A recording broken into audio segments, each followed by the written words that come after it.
মুক্তিযুদ্ধের নায়ক, যুদ্ধস্থলে যার যুদ্ধের মাধ্যমে বাংলাদেশ স্বাধীন হয়েছে, যিনি প্রথম রিভোল্ট করেছিলেন এবং বাংলাদেশকে আধুনিক স্বাধীন সার্বভৌম রাষ্ট্রে পরিণত করেছেন, সেই পথ আজকে আমরা ফিরে পেয়েছি। তারেক রহমানের নেতৃত্বে সেই পথ ফিরে পেয়েছি। আজকে দেশ সেদিকে চলেছে।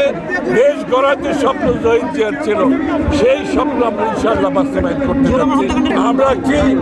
আমরা একটি স্বাধীন বিচার বিভাগে বিশ্বাস করি।